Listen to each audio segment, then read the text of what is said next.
Assalamu alaikum. N'hésite pas à liker cette vidéo et à t'abonner pour aider cette chaîne à partager la voie de la vérité.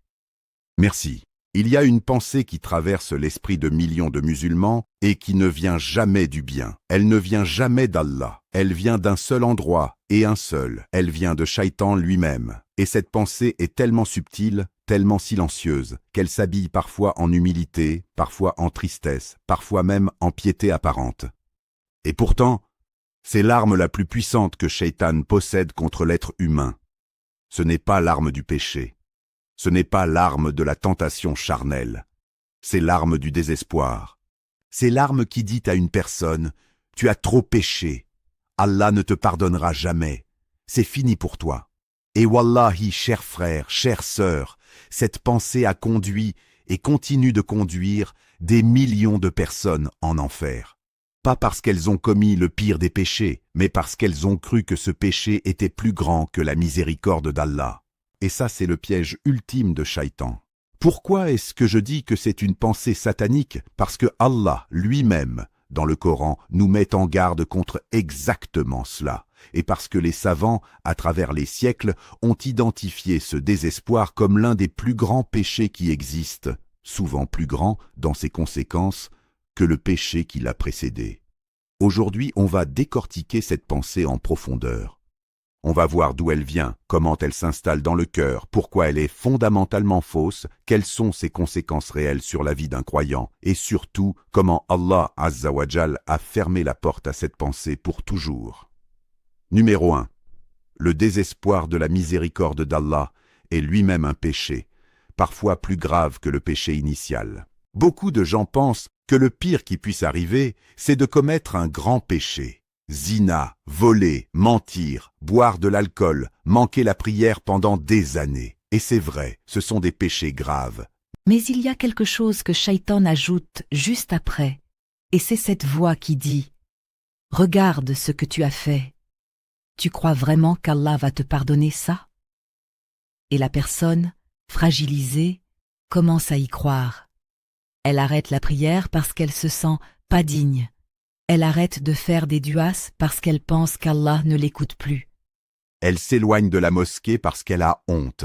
Et c'est exactement le plan de Shaitan. Pas seulement te faire pécher une fois, mais te faire abandonner toute la religion à cause de ces péchés. Allah dit dans le Coran, dans la sourate Az-Zumar, verset 53, dit « Ô mes serviteurs qui avez commis des excès à votre propre détriment, ne désespérez point de la miséricorde d'Allah. Car Allah pardonne totalement les péchés. Oui, c'est lui le pardonneur, le très miséricordieux. » Regardez bien ce verset, chers frères, chères sœurs. Allah ne dit pas « mes serviteurs qui ont fait un petit écart ». Il dit « qui ont commis des excès à votre propre détriment », c'est-à-dire des péchés graves, répétés, parfois énormes. Et juste après, il dit « ne désespérez point ». Pourquoi Allah commence-t-il par nous rappeler nos excès, puis nous interdit-il immédiatement le désespoir? Parce qu'il sait exactement ce qui se passe dans le cœur d'un pécheur. Il sait que la première chose que Shaitan va lui chuchoter, c'est trop tard pour toi. Et il faut noter quelque chose de fondamental dans ce verset. Allah l'appelle « mes serviteurs », pas les pécheurs, pas les coupables, mes serviteurs. Même après avoir mentionné leurs excès, Allah garde le lien d'appartenance.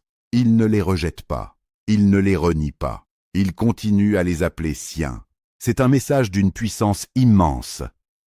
Peu importe l'ampleur de tes erreurs, tu restes un serviteur d'Allah.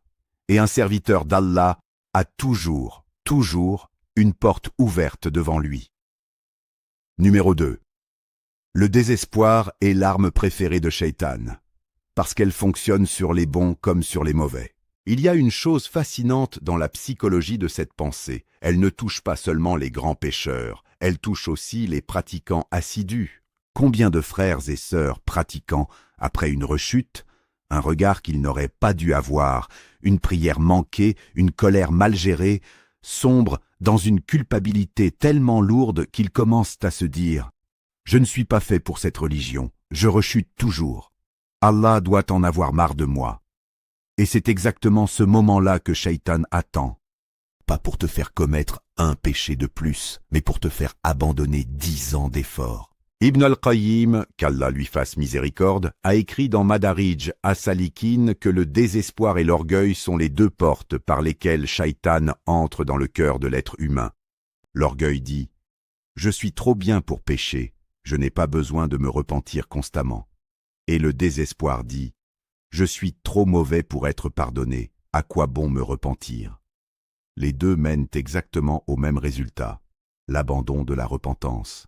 Et Ibn al-Qayyim précise que le désespoir est en réalité plus dangereux, parce qu'il touche directement le rapport de l'être humain avec les noms d'Allah, Al-Ghaffar, le pardonneur absolu, Al-Wadoud, le plein d'amour, Ar-Rahim, le très miséricordieux. Désespérer de la miséricorde d'Allah, c'est en réalité douter de ses noms. Et douter des noms d'Allah, c'est toucher à un fondement de la foi. Il y a aussi une dimension pratique à cela que les gens sous-estiment. Quand une personne tombe dans le désespoir religieux, elle ne se contente pas de souffrir intérieurement, elle devient souvent plus encline à commettre d'autres péchés, encore plus graves. Pourquoi? Parce que la logique du désespoir est implacable. Si je suis déjà damné, pourquoi me retenir? C'est exactement ce raisonnement qui pousse certaines personnes, après un seul grand péché, à en accumuler 10, 20, 50 autres. Le désespoir n'arrête jamais le mal, il l'amplifie. C'est pour cette raison que Shaitan investit autant dans cette pensée précise. Un seul désespoir bien installé peut faire plus de dégâts que des années de tentations isolées. Numéro 3. L'histoire d'Iblis lui-même, la première créature à désespérer. Et c'est ici qu'on comprend pourquoi cette pensée est littéralement satanique dans son origine. Quand Allah a chassé Iblis du paradis pour avoir refusé de se prosterner devant Adam, qu'est-ce qu'Iblis a fait? Il n'a pas demandé pardon. Il n'a pas dit « Oh Allah, j'ai désobéi, pardonne-moi ». Non, il a fait l'inverse exact. Il a demandé un délai jusqu'au jour du jugement pour égarer le plus de gens possible. Pourquoi? Parce qu'Iblis lui-même a désespéré de la miséricorde d'Allah pour lui-même, et il a décidé que si lui ne pouvait pas être pardonné, il allait entraîner toute l'humanité dans le même désespoir. C'est ça le secret. Iblis ne cherche pas seulement à te faire pécher. Son objectif final, c'est de t'amener à penser comme lui a pensé. C'est fini, il n'y a plus d'espoir, pourquoi se repentir?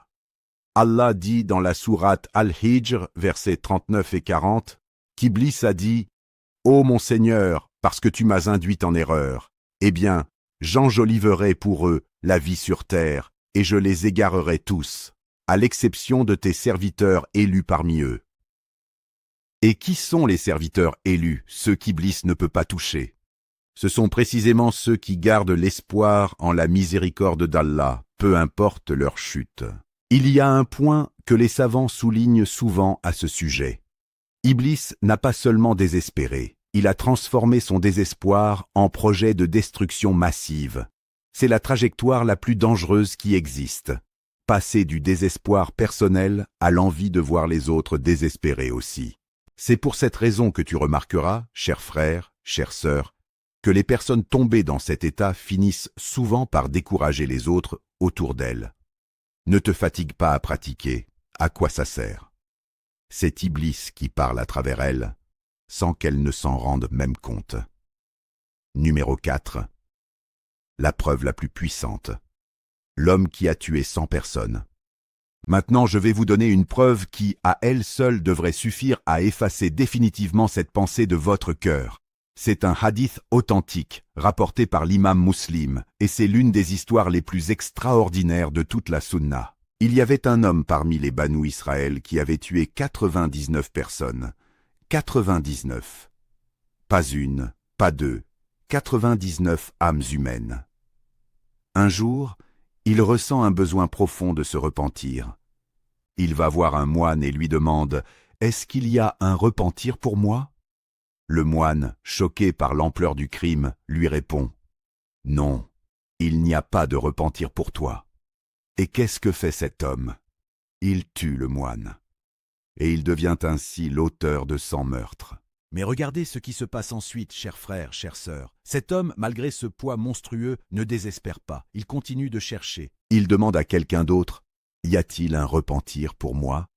Et cette fois, on lui répond, « Oui, va dans tel village. Il y a des gens pieux là-bas. Joins-toi à eux, et ne reviens jamais dans ton village qui est un village du mal. » L'homme se met en route, et à mi-chemin, la mort le saisit.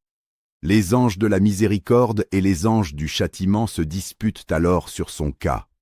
Allah envoie un ange sous forme humaine pour trancher, et cet ange leur dit de mesurer la distance entre l'endroit où il est mort et les deux villages. Et il s'avère que l'homme était physiquement un tout petit peu plus proche du village pieux.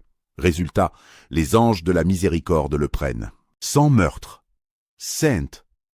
Et cet homme est mort pardonné, simplement parce qu'il n'a jamais arrêté de chercher le repentir, et qu'il n'a jamais accepté l'idée qu'il n'y avait plus d'espoir pour lui. Alors dis-moi, cher frère, chère sœur, si un meurtrier de 100 personnes peut être pardonné parce qu'il n'a pas désespéré, quel péché, toi, tu as commis qui serait plus grand que cela? Aucun. Et c'est précisément pour ça que cette histoire est rapportée. Pour fermer la bouche à Shaitan pour toujours. Il y a un détail dans ce hadith que beaucoup oublient de relever. C'est que le village pieux n'a même pas eu besoin que l'homme y arrive physiquement. Allah a regardé l'intention du cœur, la direction du déplacement, l'effort sincère vers le bien, pas seulement le résultat final. Cela nous enseigne quelque chose d'essentiel. Allah ne juge pas uniquement l'accomplissement, mais aussi la sincérité de l'effort. Même si tu meurs en plein effort de repentir, sans avoir fini ton parcours de rédemption, cet effort compte, et compte énormément. Numéro 5, le hadith du chameau perdu, la joie d'Allah face au repentir. Il y a un autre hadith, rapporté par l'imam Muslim également, qui illustre à quel point Allah est content quand un pécheur revient à lui. Le prophète sallallahu alayhi wa sallam a dit qu'Allah est plus heureux du repentir de son serviteur qu'un homme qui, perdu dans le désert sur son chameau, avec toute sa nourriture et sa boisson dessus, voit son chameau s'échapper. Il le cherche désespérément, perd tout espoir de survie, s'allonge sous un arbre pour mourir. Et puis, soudainement, il ouvre les yeux et voit son chameau debout devant lui, avec toutes ses provisions intactes. Dans sa joie immense, dans le choc de ce bonheur inattendu, il dit par erreur, « Ô Allah, tu es mon serviteur et je suis ton Seigneur. » Il s'est trompé de mots tellement il était heureux. Le prophète sallallahu alayhi wa sallam dit qu'Allah est plus heureux que cet homme lorsque son serviteur se repent. Réfléchissez à ça un instant. Le Seigneur de l'univers, celui qui n'a besoin de rien ni de personne, ressent une joie immense, au sens où il l'a décrite lui-même à travers son messager quand un pécheur revient vers lui. Est-ce que ça ressemble à un Seigneur qui attend avec impatience de te punir? Bien sûr que non. Ça ressemble à un Seigneur qui t'attend, qui espère ton retour, qui se réjouit de ta repentance plus que tu ne pourrais l'imaginer. Et regardez bien l'image utilisée dans ce hadith. Un homme qui avait littéralement abandonné tout espoir de survie, allongé sous un arbre, attendant la mort. C'est exactement l'état d'esprit du désespéré religieux. Il s'est allongé sous l'arbre de sa vie spirituelle, attendant la fin sans plus rien espérer. Et c'est précisément à ces moments-là, quand l'espoir semble totalement éteint, qu'Allah peut faire apparaître le chameau, c'est-à-dire l'opportunité du retour, de la guidance, du pardon, exactement quand on s'y attend le moins. Numéro 6. Les noms d'Allah liés au pardon sont plus nombreux que les noms liés au châtiment. Voici un point que peu de gens connaissent et qui devrait, à lui seul, rééquilibrer complètement notre vision d'Allah. Si on compte les noms et attributs d'Allah mentionnés dans le Coran et la Sunna, on remarque immédiatement un déséquilibre frappant, mais dans le sens du pardon, pas dans le sens de la punition. Allah est Al-Ghafour, Al-Ghaffar, le pardonneur encore et encore. At-Tawwab, celui qui accepte le repentir sans cesse. Ar-Rahman, Ar-Rahim, le tout miséricordieux, le très miséricordieux. Al-Halim, le patient, celui qui ne se hâte pas de punir. Al-Karim, le généreux. Al-Wadoud, le plein d'amour, Al-Afou, celui qui efface les péchés complètement comme s'ils n'avaient jamais existé. Et il y a une nuance arabe magnifique dans ce dernier nom, Al-Afou, que beaucoup de francophones ne connaissent pas.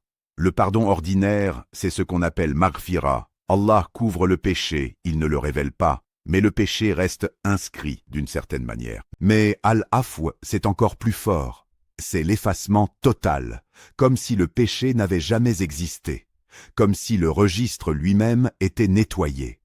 Allah n'utilise pas qu'une seule forme de pardon envers toi, il utilise la forme la plus complète qui existe.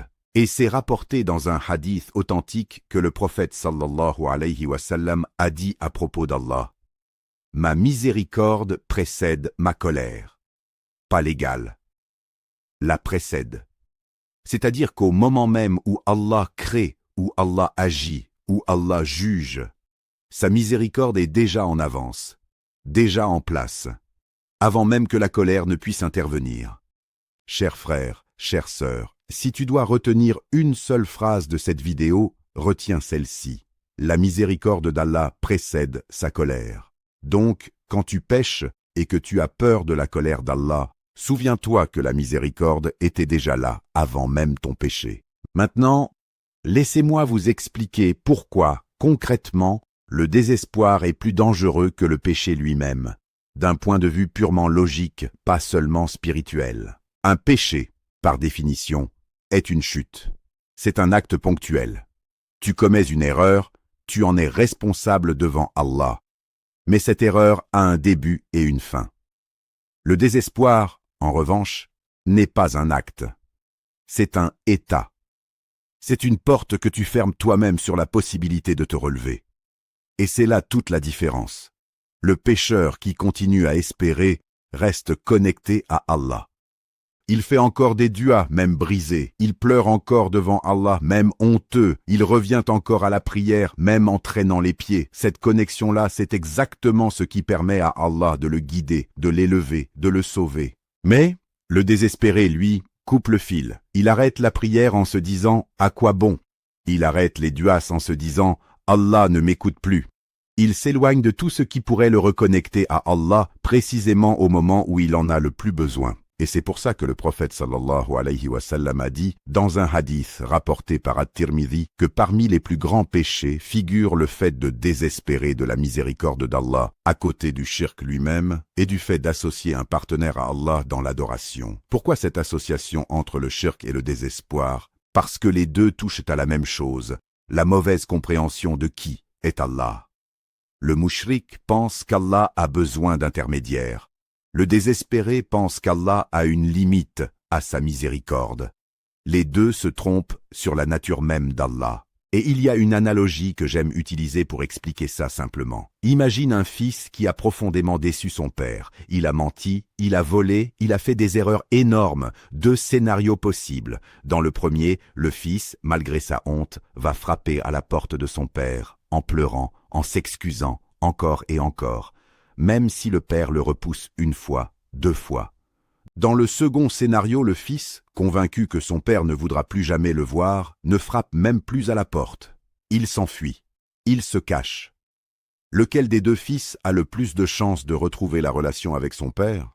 Évidemment, celui qui continue à frapper. Et Allah, qui est infiniment plus miséricordieux que n'importe quel père sur cette terre, le prophète sallallahu alayhi wa sallam l'a confirmé en disant qu'Allah est plus miséricordieux envers ses serviteurs qu'une mère envers son enfant. Allah, lui, n'attend même pas que tu frappes 100 fois. Il dit dans un hadith qudsi rapporté par At-Tirmidhi: « Ô fils d'Adam, si tes péchés atteignaient les nuages du ciel, puis que tu me demandais pardon, je te pardonnerais. » Il y a aussi une dimension que je veux ajouter ici, parce qu'elle est essentielle pour comprendre la sagesse derrière l'existence même du péché et du repentir. Pourquoi Allah, qui aurait pu créer des anges parfaits sans aucune capacité de péché, a-t-il choisi de créer des humains capables de fauter, parce qu'il voulait manifester ses noms liés au pardon? Si personne ne péchait jamais, le nom Al-Ghaffar n'aurait jamais d'occasion de se manifester concrètement dans notre relation avec Allah. Le péché, suivi du repentir sincère, n'est donc pas seulement toléré par Allah, il fait partie intégrante de la sagesse de la création. C'est pour cette raison que les savants disent que le serviteur qui se repent sincèrement peut, dans certains cas, finir avec un statut spirituel plus élevé que s'il n'avait jamais péché du tout, précisément parce qu'il a expérimenté de manière vivante la miséricorde, l'humilité et le retour vers Allah. Certains disent « Mais j'ai déjà demandé pardon plusieurs fois pour le même péché, et je suis retombé chaque fois. Ça veut dire qu'Allah ne va plus accepter mon repentir, parce que je ne suis pas sincère. » Et ce n'est pas vrai. C'est encore une fois Shaitan qui essaie de transformer ta rechute en preuve de ton désespoir, alors que c'est l'inverse exact. Le prophète sallallahu alayhi wa sallam a expliqué dans un hadith authentique qu'un serviteur commet un péché, puis se repent, puis Allah lui pardonne. Il retombe, se repent à nouveau, et Allah pardonne à nouveau. Et il a dit qu'Allah dit alors « Mon serviteur sait qu'il a un Seigneur qui pardonne les péchés et qui punit le péché, qu'il fasse ce qu'il veut. » Cette dernière phrase ne signifie pas qu'Allah encourage le péché, bien sûr, elle signifie qu'Allah continuera à offrir le pardon tant que le serviteur continuera à revenir vers lui, sincèrement, même après 1000 rechutes. Ibn Othaymin, qu'Allah lui fasse miséricorde, a précisé que la rechute après un repentir sincère n'invalide pas le repentir précédent. Elle ouvre simplement la porte à un nouveau repentir. Chaque chute n'est pas la preuve que ton repentir n'a pas marché. C'est simplement la preuve que tu es un être humain, faible, et qu'Allah le sait déjà. C'est même rapporté que le prophète sallallahu alayhi wa sallam a dit « Si vous ne commettiez pas de péché, Allah créerait un peuple qui pécherait pour qu'il puisse leur pardonner. » Réfléchis à ça. Le pardon n'est pas une exception dans la relation entre toi et Allah. C'est une partie essentielle de cette relation. Allah aime pardonner. C'est dans son nom même, Al-Ghaffar, celui qui pardonne sans cesse, encore et encore. D'autres disent aussi « Mais mon péché est tellement énorme, tellement honteux, que je ne peux même pas imaginer qu'Allah me pardonne. » Et là encore, c'est une erreur de mesure. Tu mesures ton péché à l'échelle humaine, mais tu dois le mesurer à l'échelle d'Allah. Un grain de sable paraît énorme collé sur ton œil, mais posé au milieu du désert, il devient insignifiant. Ton péché, aussi terrible soit-il à tes yeux, reste face à la miséricorde infinie d'Allah, comme ce grain de sable face au désert entier. Allah dit dans la sourate An-Nisa, verset 110, « Quiconque agit mal ou se fait du tort à lui-même, puis demande pardon à Allah, trouvera Allah pardonneur et miséricordieux. » Pas « peut-être », pas « si Allah veut bien ce jour-là ». Il dit « trouvera ». C'est une promesse directe, garantie, sans condition supplémentaire que la sincérité du retour. Et il y a une troisième idée reçue que je veux réfuter, parce qu'elle revient très souvent. Allah a déjà décidé de mon destin, donc si je suis destiné à l'enfer, mon repentir ne changera rien. C'est encore une déformation satanique d'un concept réel, le destin, utilisé pour justifier le désespoir. Oui, Allah connaît tout par avance.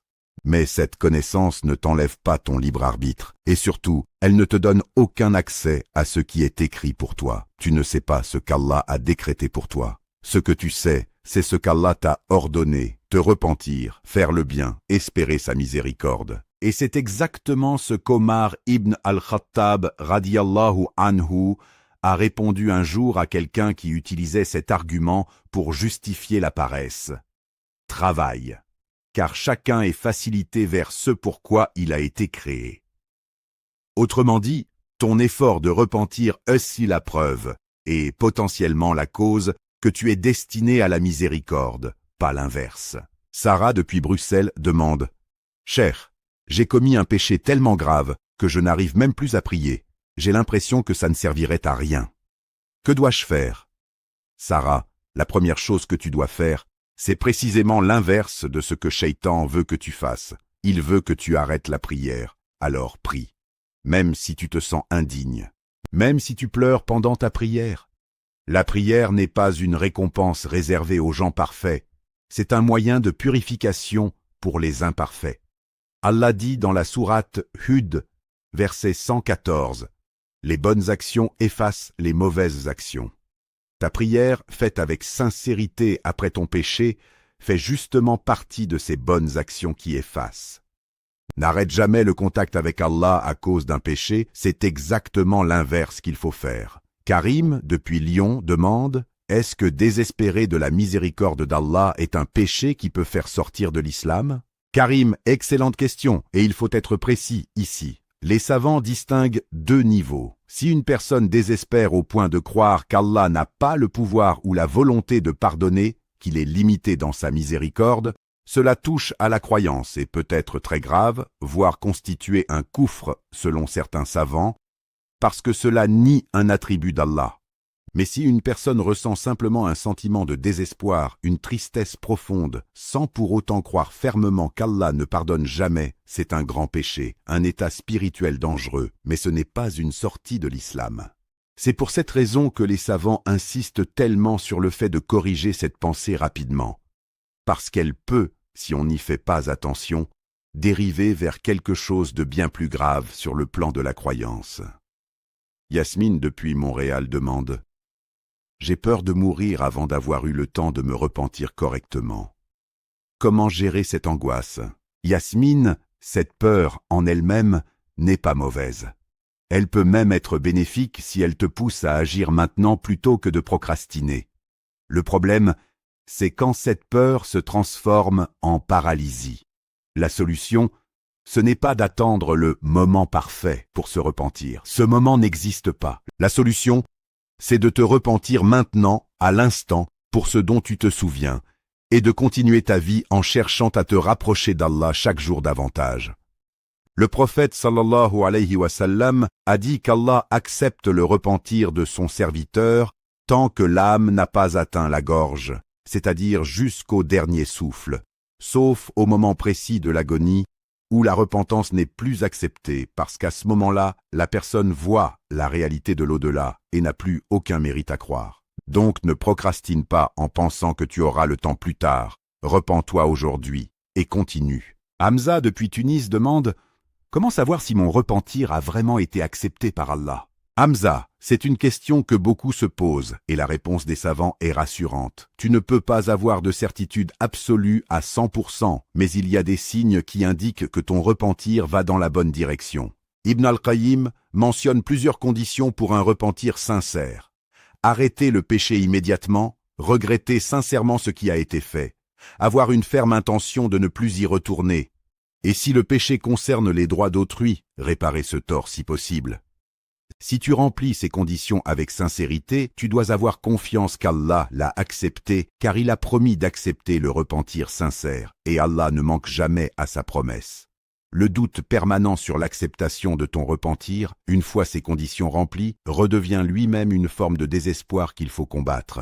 À un moment donné, il faut faire confiance à la promesse d'Allah plus qu'à ton propre jugement émotionnel sur toi-même. Amina, depuis Casablanca, demande « Mon entourage me dit que je suis allé trop loin et que même Allah ne peut pas pardonner ce que j'ai fait. Comment leur répondre et comment ne pas les croire ?» Amina, ce que ton entourage te dit, c'est exactement la position du moine dans l'histoire de l'homme au sang meurtre. Et regarde ce qui est arrivé à ce moine pour avoir dit cela. Aucun être humain, peu importe sa connaissance religieuse apparente, n'a le droit de fixer une limite à la miséricorde d'Allah. C'est Allah seul qui connaît l'étendue de sa miséricorde, et il nous a dit clairement qu'elle englobe tout péché pour celui qui se repent sincèrement.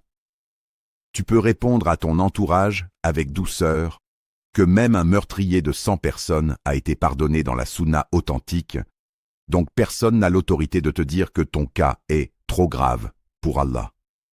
Et intérieurement, ne laisse jamais la parole d'un être humain peser plus lourd dans ton cœur que la parole d'Allah lui-même dans son livre. Alors, pour synthétiser tout cela, chers frères, chères sœurs, aucun péché n'est trop grand pour la miséricorde d'Allah, tant que tu reviens à lui sincèrement. Ce n'est pas le péché qui te conduit en enfer. C'est l'orgueil qui te fait croire que tu n'as pas besoin de te repentir, et c'est le désespoir qui te fait croire que ton repentir ne servirait à rien. Ces deux portes-là sont les véritables armes de Shaitan, pas le péché lui-même. La miséricorde d'Allah précède sa colère. Sa porte du pardon reste ouverte tant que ton âme n'a pas atteint ta gorge. Ne laisse jamais cette pensée satanique te convaincre que c'est fini pour toi. Tant que tu respires, la porte du repentir est grande ouverte, et Allah t'attend, plus heureux de ton retour que tu ne pourrais jamais l'imaginer. Et Allah Azza wa Jal sait mieux, sait